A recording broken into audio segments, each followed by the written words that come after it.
కోయిటాకు ముద్దు శివవరం పొందిన యువరాణి. ఒక ఊళ్ళో కోయిటాకు ముద్దులాంటి రూపంలో పుట్టిన ఒక అమ్మాయి చివరికి యువరాణి ఎలా అయ్యిందో తెలుసా? వినండి.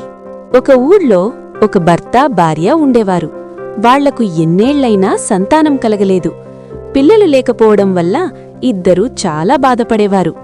ఆ భార్య ప్రతిరోజూ శివాలయానికి వెళ్లి, శివయ్యా, నాకొక బిడ్డను ప్రసాదించు అని మనస్ఫూర్తిగా మొక్కుకుంటూ ఉండేది. ఒకరోజు ఆమె భక్తి చూసి శివుడు ప్రత్యక్షమయ్యాడు. ఆమెకి వరమిచ్చి, నీకు తప్పకుండా సంతానం కలుగుతుంది అని చెప్పి అంతర్ధానమయ్యాడు.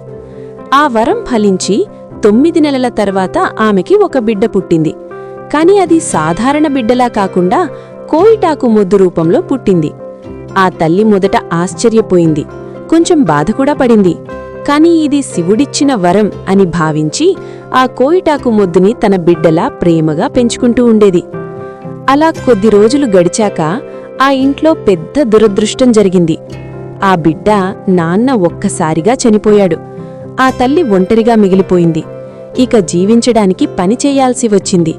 రోజూ పనికి వెళ్లి కష్టపడి సంపాదించి తినడానికి ఏదో ఒకటి తెచ్చి తన బిడ్డ కోయిటాకు ముద్దుకి పెట్టేది. కాని ఆశ్చర్యంగా తల్లి పనినుంచి ఇంటికి వచ్చేసరికి ఇంట్లో వంట సిద్ధంగా ఉండేది. తల్లి కోసం కూడా అన్నం కూర వండిపెట్టి ఉండేది. తల్లి ఆశ్చర్యపోయేది, నేను లేని సమయంలో వంట ఎవరు చేస్తున్నారు అని. కాని ఎవరూ కనిపించేవారు కాదు. నిజానికి ఆ పని అంతా కోయిటాకు ముద్దే చేసేది. తల్లిమీద ప్రేమతో ఆమెకి కష్టం తగ్గాలని ఎవరికీ తెలియకుండా వంట చేసి తల్లి రాగానే అన్నీ సర్దేసేది. అలా రోజులు గడుస్తుండగా ఒకరోజు ఆ ఊరివైపు ఒక రాజు వేటికి వచ్చాడు. రాజుతో పాటు మంత్రి కూడా వచ్చాడు. వాళ్లు దారి తప్పి ఊరి బయట ఉన్న బావి దగ్గర నిలబడ్డారు. అదే సమయానికి కోయిటాకు ముద్దు తల్లి పనికి వెళుతూ బావి దగ్గరికి వచ్చింది. మంత్రి ఆమెను చూసి, అమ్మా, ఊర్లోకి వెళ్లే దారేది అని అడిగాడు.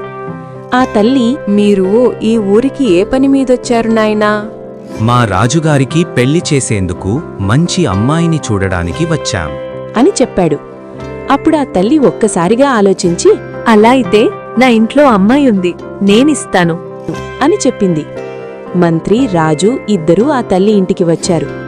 మీ అమ్మాయిని చూపించండి అని అడిగారు. ఆ తల్లి, మా అమ్మాయిని పెళ్లి కాకముందు చూపించము, కత్తి పెట్టి తలంబ్రాలు పోసిన తర్వాతే చూపిస్తాం అని చెప్పింది. మంత్రి రాజు ఆశ్చర్యపోయినా సరే అన్నారు. అలా పెళ్లి పనులు మొదలయ్యాయి. 7 రోజులు ఘనంగా పెళ్లి చేశారు. ఊరంతా సంబరపడింది. పెళ్లైపోయింది. కొన్ని రోజులు గడిచాక రాజు, ఇక నేను నా భార్యను నా కోటకు తీసుకెళ్తానత్తయ్యా అని చెప్పాడు. అప్పుడా తల్లి, సరే నాయనా, తీసుకెళ్ళు అంటూ అసలు నిజాన్ని చూపించింది. అది చూసిన రాజు షాక్ అయ్యాడు. ఏంటత్తయ్యా ఇది? కొయిటాకు మొద్దు గదా, నాతో దీన్ని పెళ్లి చేశారా అని ఏడుస్తూ అరిచాడు. అప్పుడా తల్లి గట్టిగా, పెళ్ళైపోయింది, ఇది నీ భార్యే, తీసుకెళ్ళు అని చెప్పింది. రాజు బాధతోనే వెళ్ళిపోయాడు. కాని కోయిటాకు ముద్దు మాత్రం రాజు వెనకే నడుచుకుంటూ కోటకి వచ్చింది. కోటలోకి వెళ్లిన తర్వాత ఎవ్వరూ ఆమెను పట్టించుకోలేదు. రాజు తల్లి కూడా కోపంగా, ఏంటిరా ఈ కొయ్యిటాకు మొద్దుని ఎందుకు పెళ్లి చేసుకున్నావు అని రాజుని గద్దించింది. అది విని కోయిటాకు ముద్దు చాలా బాధపడింది. ఆమెకి ఏడుపు ఆగలేదు. కాని ఆమె ఏమీ మాట్లాడలేదు. నిశ్శబ్దంగా అన్నీ భరించింది. మరుసటి రోజునుంచే రాజు వాళ్లు కోయిటాకు ముద్దుకి ఒక పని పెట్టారు. నువ్వు రోజూ ఆవులను తోలుకుని అడవికి వెళ్ళాలి అని చెప్పారు. కోయిటాకు ముద్దు ప్రతిరోజూ ఆవులను తీసుకుని కొండ దగ్గరికి వెళ్లేది. అక్కడ ఒక చోట నేలమీద ఒక గీత గీసేది.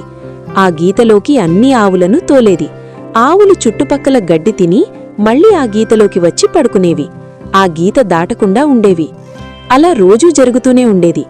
ఒకరోజు కోయిటాకు ముద్దు ఆవులను గీతలోకి పెట్టాక ఒంటరిగా కూర్చుని శివుణ్ణి మనస్ఫూర్తిగా ప్రార్థించింది. శివయ్యా, నన్ను అందరూ హేళన చేస్తున్నారు. నా మనసు చాలా బాధపడుతోంది. నువ్విచ్చిన వరం నాకు శక్తి ఇవ్వాలి అని మొక్కుకుంది. అప్పుడు శివుడి వరం ప్రభావంతో ఆమె రూపం మారిపోయింది. అద్భుతంగా, అందంగా, మెరిసేలా ఒక చక్కని యువరాణిలా తయారైంది. ఆమె అద్దంలో చూసుకొని ఆశ్చర్యపోయింది. కాని ఎవరికీ తెలియకూడదని మళ్లీ రాజమహల్కి వెళ్లే ముందు తిరిగి కోయిటాకు ముద్దు రూపంలోకి మారిపోయేది. ఇది ప్రతిరోజూ జరుగుతూనే ఉండేది. అలా ఒకరోజు అక్కడే పనిచేసే ఒక కంసాలయ్య ఆమెను గమనించాడు. అయ్యో, ఇది కొయ్యటాకు మొద్దు కాదు, ఇది అసలు ఒక అందమైన యువరాణి అని అతనికి అర్థమైంది. ఇంతలో రాజు మాత్రం తన భార్యను అసహ్యించుకొని నేను ఇంకో పెళ్లి చేసుకుంటా అని నిర్ణయించుకున్నాడు. వేరే ఊరికి వెళ్లి మీ ఇంట్లో పెద్దింటి అమ్మాయి ఉంటే నాకివ్వండి. అక్కడ వాళ్ళు మా అమ్మాయి ఉంది, ఇస్తాం అన్నారు. రాజు ఆనందంగా నా పెద్దల్ని తీసుకొని వచ్చి పెళ్లి చేసుకుంటాను అని చెప్పి తన కోటకి తిరిగి వచ్చాడు. ఇంటికి వచ్చి తన అమ్మకి నేను ఇంకో అమ్మాయిని చూసి వచ్చాను, నేను పెళ్లి చేసుకుంటా అన్నాడు.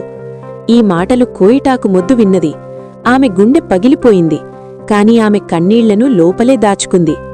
మరుసటి రోజు ఆమె ఆవులను తోలి గీతలోకి పెట్టి శివుణ్ణి ప్రార్థించి యువరాణి రూపంలోకి మారింది. ఆ తర్వాత నేరుగా రాజు పెళ్లి చేసుకోబోయే అమ్మాయి ఇంటికి వెళ్ళింది. ఆ ఇంట్లో వాళ్లు ఆమెను చూసి ఆశ్చర్యపోయారు. ఎంత అందమైన అమ్మాయి అని గౌరవంగా కూర్చోబెట్టారు. ఆ యువరాణి రూపంలో ఉన్న కోయిటాకు ముద్దు ఆ పెళ్లికూతుర్ని చూసి అడిగింది. అమ్మా, నీకు జుట్టు ఎందుకు సరిగా లేదు అని అడిగింది. ఆ అమ్మాయి బాధగా అవునక్కా, నాకు జుట్టు లేదు. జుట్టు రావాలంటే ఏం చెయ్యాలి అని అడిగింది. అప్పుడామె నాకొక మంచి చిట్కా తెలుసు. సున్నం మరియు సౌడు కలిపి తలకు పట్టించుకుని గుడ్డతో బాగా చుట్టి కట్టుకో. ఒకరోజు అలాగే అంచు, అద్భుతంగా జుట్టు పెరుగుతుంది అని చెప్పింది. ఆ పెళ్లికూతురు నమ్మేసింది. వెంటనే సున్నం సౌడు కలిపి తలకు పట్టించుకొని గుడ్డతో బాగా కట్టుకుంది. మరుసటి రోజు గుడ్డ తీస్తే జుట్టు పెరగడమటుంచండి, ఉన్న కొద్దిపాటి జుట్టు కూడా పూర్తిగా ఊడిపోయింది. ఆమె పూర్తిగా బుడిగుండుగా మారిపోయింది. నా జుట్టు పోయిందే, నా జుట్టు పోయిందే అంటూ ఏడ్చింది. అదే రోజు రాజు తన తల్లిదండ్రులతో మంత్రులతో పెళ్లి ఇంటికి వచ్చాడు.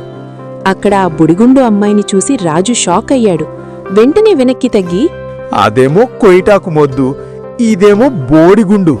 నాకు వద్దు, నాకు వద్దు, పెళ్లి వద్దు అని చెప్పి అక్కడి నుంచి పరుగు పెట్టి పారిపోయాడు.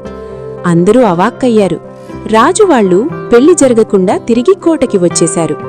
ఇక రాజు కోటలోకి వచ్చాక కూడా మనసు కలతగా ఉండేది. అప్పుడా కంసాలయ్య రాజు దగ్గరికి వచ్చి, రాజా, బయట ఎక్కడెక్కడో వెతకడమెందుకు? అసలు నీ ఇంట్లోనే ఒక చక్కని రత్నం ఉంది అని చెప్పాడు.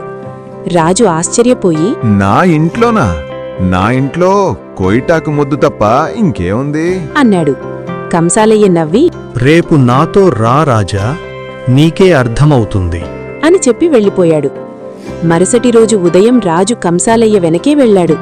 కంసాలయ్య ఒక చెట్టు వెనక దాక్కుని ఇక్కడ నుంచే చూడు రాజా అన్నాడు. అప్పుడే కోయిటాకు ముద్దు ఆవులను తోలుకొని వచ్చింది. గీత గీసి ఆవులను లోపల పెట్టింది. శివుణ్ణి ప్రార్థించింది. వెంటనే ఆమె యువరాణి రూపంలోకి మారింది. ఆ దృశ్యం చూసి రాజు కళ్లే నమ్మలేదు. ఎంత అందంగా నా భార్య అని షాక్ అయ్యాడు. రాజు వెంటనే ముందుకు వెళ్లి ఆమె చేతిని పట్టుకున్నాడు. నువ్వింతకాలం ఈ విషయం నాకెందుకు చెప్పలేదు? నువ్వు యువరాణిలా మారగలవని నాకెందుకు తెలియనివ్వలేదు అని అడిగాడు. అప్పుడామె కన్నీళ్లతో రాజా, నేను కొయిటాకు ముద్దునే. శివుడు నాకు వరమిచ్చాడు. ఆ వరం వల్లనే నేను యువరాణిలా మారగలుగుతున్నాను. నువ్వు వేరే ఊర్లో చూసిన అమ్మాయి బోడిగుండుగా మారడానికి కారణం కూడా నేనే రాజా. నువ్వు నన్ను వదిలి వెళ్లాలని అనుకున్నందుకే నేను అలా చేశాను అని చెప్పింది. రాజు తలదించుకున్నాడు. నేను చేసిన తప్పు నాకు అర్థమైంది అన్నాడు. ఆమె మళ్లీ కోయిటాకు ముద్దు రూపంలోకి మారిపోయింది. రాజు ఆశ్చర్యంగా నువ్వు మళ్ళీ ఎందుకు మారిపోయావు? ఎప్పుడూ యువరాణిలానే ఉండొచ్చు కదా అని అడిగాడు. ఆమె మెల్లగా రాజా, నువ్వొక్కడివే నా నిజమైన రూపం చూశావు. ఇంకెవ్వరూ చూడలేదు. నువ్వు అందర్నీ తీసుకొచ్చి, బంధుమిత్రుల్ని, మంత్రుల్ని, బ్యాండుమేళాన్ని తీసుకొచ్చి అందరి ముందు నేను యువరాణిలా మారతాను. అప్పుడందరూ నన్ను అంగీకరిస్తారు అని చెప్పింది. రాజు వెంటనే కోటకి వెళ్లి తన తల్లిని, మంత్రుల్ని, బంధువుల్ని, బండిమేళాన్ని పిలుచుకొని అక్కడికి వచ్చాడు. అందరి ముందు కోయిటాకు ముద్దు శివుణ్ణి ప్రార్థించింది. క్షణాల్లోనే ఆమె రూపం మారిపోయింది. అందమైన యువరాణిలా తయారయింది. అది చూసి అందరూ ఆశ్చర్యంతో నిలబడ్డారు. అందరూ కలిసి అప్పుడే కాదు ఇప్పుడే మళ్ళీ పెళ్లి చేద్దాం అని నిర్ణయించారు. ఆ తర్వాత 7 రోజులు ఘనంగా ఆనందంగా బంధువుల మధ్య రాజు యువరాణి పెళ్లిని మళ్లీ ఘనంగా చేశారు. అలా కోయిటాకు ముద్దు జీవితం చివరికి గౌరవంతో ప్రేమతో నిండిపోయింది. ఈ కథ మనకి చెప్పే నీటి ఒక్కటే, మనిషిని రూపం చూసి తీర్పు చెప్పకూడదు. మంచి మనసే నిజమైన అందం. దేవుడి వరం ఎప్పుడూ వృధా కాదు.